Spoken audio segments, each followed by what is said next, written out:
this is scary for white people. Yeah, there you go. This is like the superhero film for black people. I don't really have a theory about the movie. It's pretty obvious and on the nose as far as what the theory is. Is it? Okay, so you tell me what happened then. What happened? Yeah, I know. I know you have your stuff written down, but I want you to tell me what you think happened.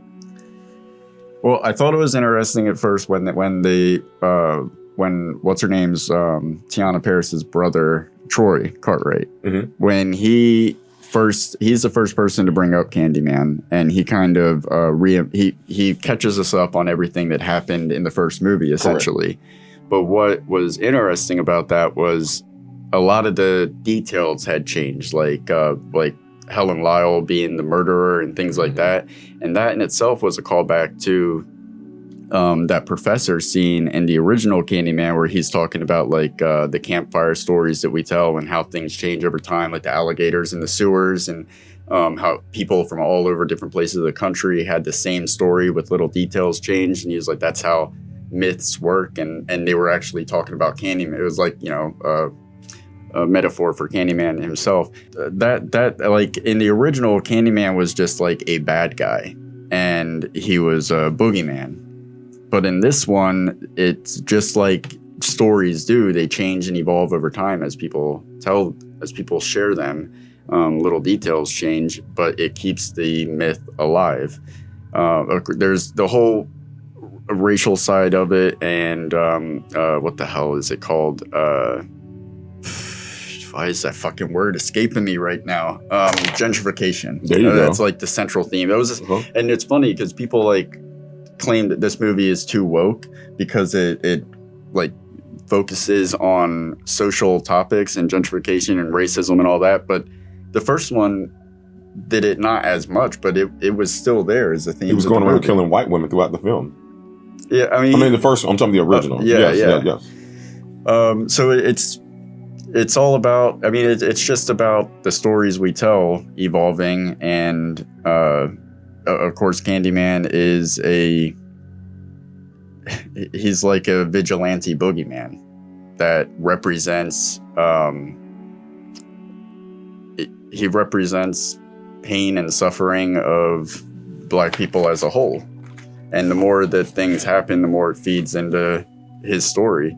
And I saw the movie as like a passing of the torch to explain how like the legacy carries on from one to another. I got more notes in the discussion about what the actual movie is about to me. What is it about to you? To speak on this one alone, I would say this, as far as I can see why some people felt it was too woke, as you would say, and they felt like it was forced upon you or forced down your throat, certain issues, things of that nature. But I don't necessarily agree with that. For me, it was a telling of a story that most people really don't know about. Art can only imitate its environment. It shows you what's really going on. So for me, I think they did a wonderful job opening up the film, especially with the music. It got you right into it. A little the Candyman guys, like so nice. But yeah, somebody's gonna get fucked up. When we see Coleman Domingo, Burke, who's played by Coleman Domingo, when we see him, most people don't understand that's him at the beginning of the film. That's him that walks in, and then when he walks by and the cops there, first off, lazy ass cops just holding a little thing there, whatever, the little picture there, like, hey, it could be anybody. Whatever, they're not doing their job. So he goes in there and he has a real life experience with Sherman. And again, the reason why Sherman is there, because like I say, the film sets the tone for you right in there. Yet another black man or another minority being accused of something that they did do. Just because he was a black dude with a hook in his hand, some other kid got found with a razor blade and some candy. All they did was say, "This some weird shit. What's some weird shit we done seen lately? Weird motherfucker. It had to be him." Like, how is he? It's even more difficult for him to put the razor blade in the candy because he has a hook. Come on, people. Like, so it's just the dumbest bullshit police work I've ever seen in my fucking life. And so he sees that real life. So not only does he see a month, I'm gonna keep it for real. The movie kept it real. Not only does he see a nigga coming out the wall, that fucked me up right there. Just seeing that's more scarier than seeing almost a monster. Like I know monsters. What was he doing in the wall? They said it. He when they started looking for him, he was hiding in the wall so they couldn't find him.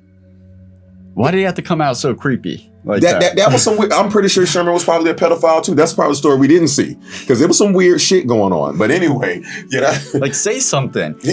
He did. No, he couldn't talk. Oh, he couldn't talk. No, I missed that part. No, I mean he had work. Motherfucking the police looking for him. He ain't saying shit. If the police are looking for him, stay the fuck in the wall. Don't come out and try to give some kid candy. Want some candy? But anyway, as that happens, so I'm saying, so as you see, you brought up gentrification. So he grows up through that, and then fast forwarding through the film, of course, we see to where yet again, I don't know if you know it again, it's Coleman Domingo's character Burke as well. When his sister, that's his sister that gets killed. When she summons Candyman. When you see him, when you see the little teenage black boy, that's him again. So he's seeing weird ass Sherman.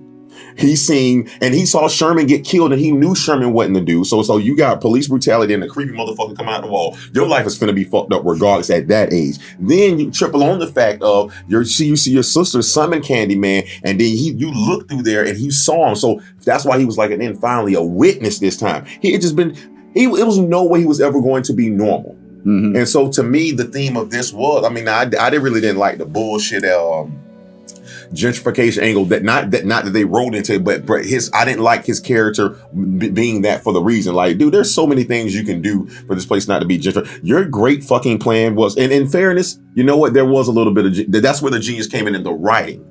Because they can display, because most people would ask, why the fuck would this guy care about his neighborhood being gentrified, this, that, and the other, after everything he's seen? Oh, speaking of everything he's seen, I thought it was really awesome that he works in a laundromat. Mm. Everything in a laundromat is cycles.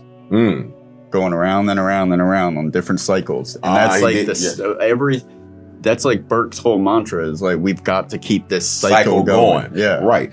So at this point, notice I've mentioned I'm in the movie now. I'm talking about the movie. Before you get deeper into the movie, I want to make sure we're on the same page as far as establishing the fact that Candyman is in this universe, he's a real life manifestation of trauma, pain, correct, injustice, correct. He is a myth that gets told, but a real life manifestation comes out of that myth that can actually. It's been born. Like it's almost like some folklore of witchery. Like when so much pain is invoked upon someone or some culture, certain things. Because remember, it did, like you said, cycles. It didn't just start happening with Burke's character. He told you about people in the past that it happened to the original guy who was an artist going around doing stuff for people, and then one day he had sex with the white woman. They fell in love, and then that's what it really. So this is a story born from race. This is basically some clever black writer named Clive as a young black gay, openly. I don't know if he's openly gay back then, but he's a writer that took a chance. Said, you know what?